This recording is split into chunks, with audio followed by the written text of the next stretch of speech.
Hello everyone, start करते हैं आज की वीडियो को। और आज की वीडियो में हम बात करने वाले हैं कॉकरोच जनता पार्टी की जो आंदोलन स्टार्ट हुआ था उसके आंदोलन खत्म होने की कहानी के बारे में।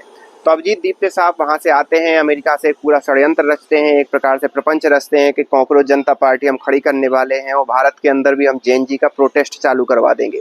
लेकिन वो ये बात भूल गए थे कि वो जिस सरकार से डील कर रहे हैं उस सरकार में वर्तमान में गृह मिनिस्टर या होम मिनिस्टर की पोस्ट पर बैठे हैं भैया अमित शाह साहब, जिन्हें ना केवल राज्यों का भी एक्सपीरियंस है और इतने सालों से वो राजनीति में है कि जितने साल के आप टोटल नहीं होंगे उतने साल से वो राजनीति कर रहे हैं। और यही उनका हश्र हुआ। जैसे ही भाई साहब यहाँ पर आए उन्हें लगा कि यहाँ पर गवर्नमेंट उनका विरोध करेगी, हो सकता है एक प्रकार से गिरफ्तार कर ले और ये सारी चीज़ें कर ले। लेकिन गवर्नमेंट ने जस्ट किया उल्टा।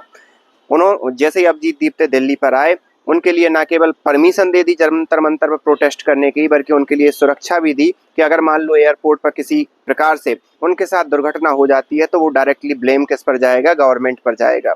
और यही सब, और साथ ही साथ उनको वीआईपी एक रूट के द्वारा जल्दी से जल्दी जंतर मंतर पहुंचा दिया गया कि भैया आप हारे थके आए हो, क्यों आप दिल्ली के ट्रैफिक में परेशान हो, आप डायरेक्टली जाइए और प्रोटेस्ट कीजिए।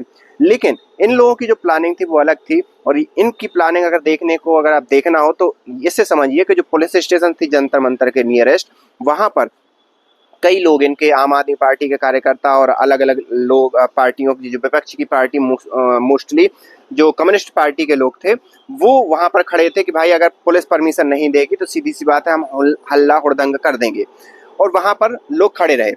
अब यहाँ पर भाई लेकिन अभिजीत दीप्ते साहब डायरेक्ट कहाँ पहुंच गए, जंतर मंतर पर, परमिशन मिल गई, सब हो गया। लेकिन इन लोग ये भूल गए थे कि अगर परमिशन नहीं दी तो क्या करना है। इनको मालूम था कि हल्ला हुड़दंग करना है, दिल्ली में एक प्रकार से मीडिया कवरेज लेना है। लेकिन उसके बाद क्या हुआ कि अगर मान लो परमिशन दे दी गवर्नमेंट ने तो क्या करना है, इनको किसी को नहीं मालूम था।